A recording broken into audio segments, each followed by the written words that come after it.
जी नाज़रीन, आपने सुना एम जमशेद रफ़ीक साहब ने दरियाए रावी का नोहा पढ़ा, मरसिया पढ़ा। जी अस्सलाम वालेकुम।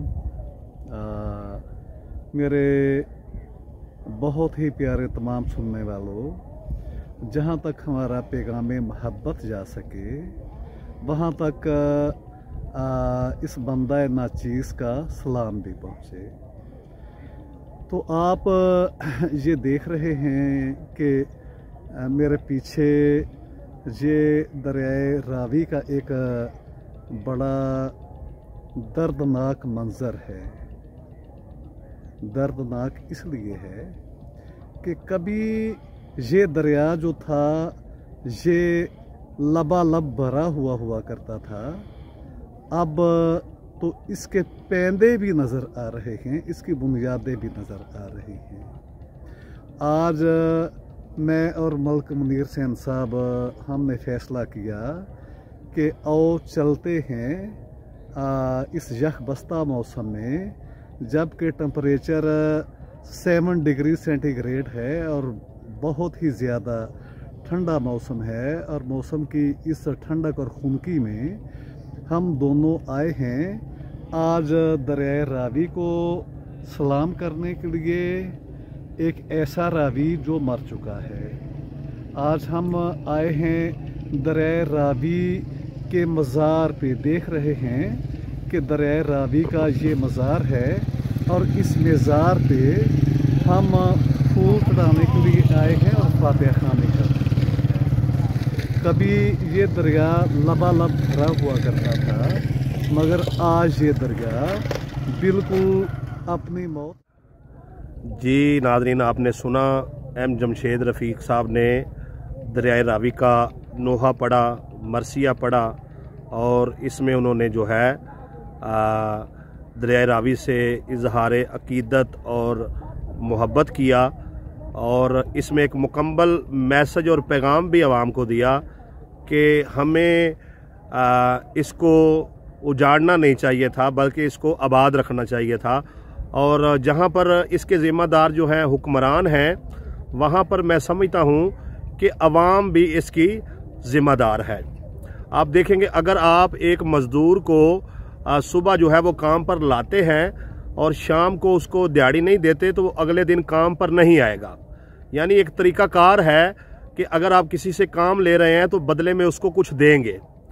अब जब हमने इस दरिया रावी से मछलियाँ पकड़ी, इसके पानी का जो है इस्तेमाल किया, इसके साथ साथ इससे रेत निकाल कर जो है वो सोने के भाव बेची, मट्टी निकाल कर जो है सोने के भाव बेची और इसमें कश्तियाँ चलाकर जो है इससे रिज़्क़ कमाया।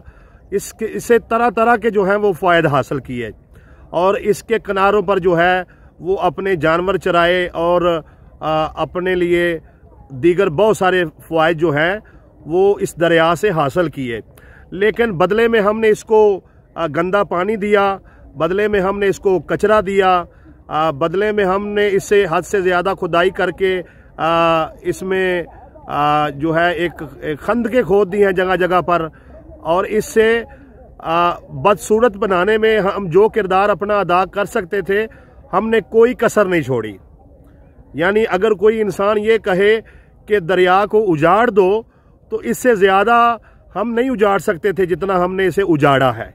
हमने इसे वीरान कर दिया और वीरानी ऐसी कि इसके किनारों पर झाड़ियाँ तो नज़र आती हैं, कांटे तो नज़र आते हैं, लेकिन इसके किनारों पर फूल नज़र नहीं आते, खुशबू नज़र नहीं आती, सायादार दरख्त नज़र नहीं आते, कोई पार्क नज़र नहीं आता। क्या ही अच्छा होता कि जैसे हम इससे फ़ायदे उठा रहे थे वैसे इसको कुछ रिटर्न भी करते, इसे भी कुछ देते। इसकी किनारों पर दरख्त लगाए जाते, इसके किनारों पर पार्क बनाई जाती और इसके पानी को साफ़ सुथरा रखने के लिए हुकूमत जो है वो कोई प्लान तरतीब देती। बदकिस्मती से हमने दरियाए रावी के नाम पर रावी होटल बना दिए, रावी प्लाजे बना दिए, रावी जो है वो हाउसिंग कॉलोनियाँ बना दी, लेकिन हमने जो रावी के बुनियादी हकूक़ हैं वो उसको नहीं दिए। हमने जब से पाकिस्तान बना है हमेशा इसके हकूक़ जो हैं वो सल्ब किए। रावी एक सूरत में यतीम है और इस यतीम के सर पर दस्ते शफ़क़त रखने के लिए ना तो हुक्मरान तैयार हैं और ना ही अवाम जो है वो अपना इसमें कोई किरदार अदा कर रही है। तो हमें हकीकत की तरफ पलट के आना होगा और आज नहीं तो कल वो वक़्त आएगा कि जब हम अपने किए पर शर्मसार होंगे और दरियाए रावी से माफ़ी मांगेंगे और इसके हकूक़ जब हम इसको देंगे तो तब ही हमारी ज़िंदगियों में सुकून आएगा, हमारे आने वाली नस्लों की ज़िंदगियों में सुकून आएगा। वगरना दरियाए रावी की जो बेरौनकी है वो हमारे चेहरों से भी रौनक छीन लेगी, हमारे जहनों से सुकून छीन लेगी और हमारी आने वाली नस्लों को एक जहर आलूद और एक बदबूदार फ़िज़ा जो है वो देगी। चूँकि हम इसे गंदा करने में, इसके पानी को गंदा करने में और इसको नुकसान पहुँचाने में जो भी किरदार अदा कर सकते हैं शब रोज़ कर रहे हैं। और एक नहीं, सारी की सारी कौम जो है वो मुसलसल जो है इसको नुकसान पहुँचा रही है। और रावी ने 70 माओ जैसा जो है वो किरदार अब तक हमें अदा किया है।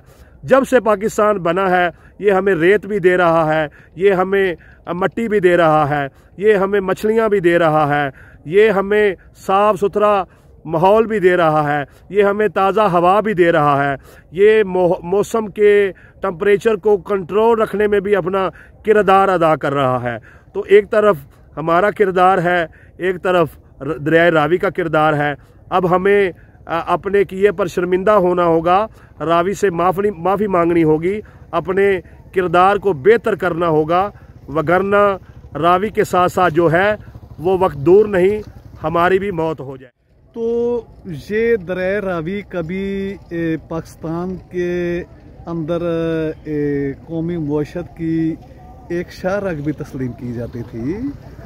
अब क्या है, अब ये जो रावी है ये देखें कि इसके बेले जो हैं वो उजड़ गए हैं। अब जब हम यहाँ आते हैं, कभी रावी था कि जिसकी चरागाहों के अंदर मवेशी पला करते थे, लेकिन आज आप देखते हैं कि हर तरफ तन्हाई, खुश्की और बिल्कुल एक सन्नाटा है। यानी कि यहाँ वो मवेशियों के गले के अंदर बजने वाली घंटियों का हमें कहीं शोर नज़र नहीं आया। दरअसल ये खामोशी, जहाँ ये बाहर बेले की खामोशी है, वहाँ ये इंसानों की रूहों की भी खामोशी है। तो कभी यहाँ जानवर और मवेशी पला करते थे और उनके पीछे जो उनके अड़ियाली होते थे वो खूबसूरत बांसुरी की लय में अपनी बांसुरियाँ बजाया करते थे, लोग रक्स किया करते थे और दर्दनाक गीत भी गाया करते थे। आज ना तो यहाँ वो दर्द भरे लोक गीत हैं, ना वो बांसुरी की आवाज़ है, ना वो मवेशी हैं और ना हमें कहीं वो परिंदे नज़र आए हैं जो कभी अपने बसेरा इन दरख्तों में किया करते थे। आज तो यहाँ तन्हाई है, बियाबानी है और खामोशी है। इतनी खामोशी के अंदर देखें कि फिर ये दरियाए रावी क्या है। दरअसल ये खिज़र का उजड़ा दरियार है और खिज़र अलैहिस्सलाम के इस उजड़े दरियार में लोगों ने हर मौसम में अपने रास्ते बना लेते हैं। खिज़र का दरियार क्या उजड़ा कि इसके दरमियान से संगदिल और सफाक दुनिया ने अपने रास्ते ही पैदा कर लिए। कभी ऐसा भी होता है कि किसी के दरियार के अंदर एक तो वो गिर जाए और उजड़ जाए और फिर जालिम दुनिया आगे बढ़े और वहाँ पे अपने रास्ते बना ले।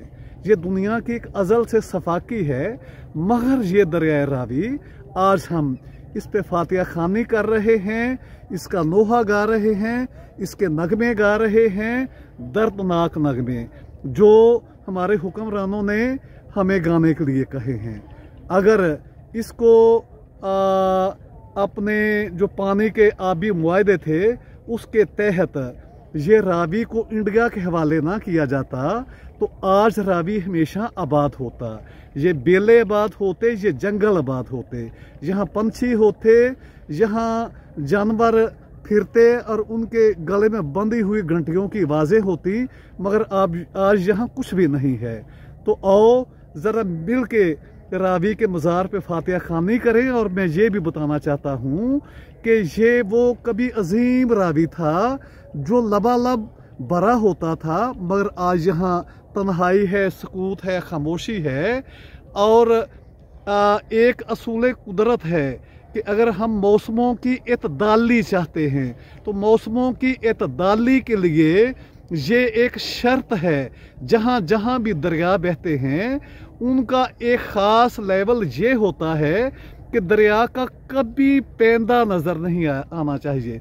जहाँ दरिया के पेंदे नज़र आते हैं वहाँ मौसम बेइतदाल हो जाते हैं। वहाँ महकमा मौसमियात वाले कहते हैं कि तब वहाँ गैर मौसमी तब्दीलियाँ रूनुमा होना शुरू हो जाती हैं।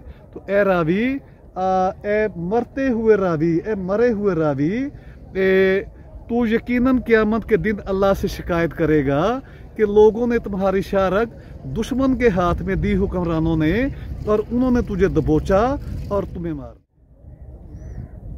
जी ये मुदफ़न है आबी मखलूक का।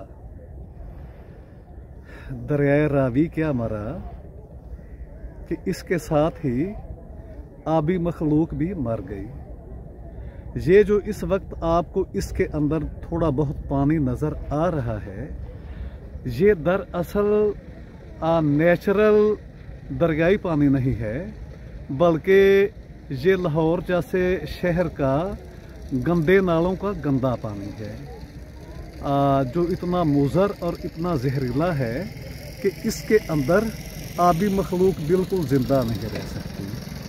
तो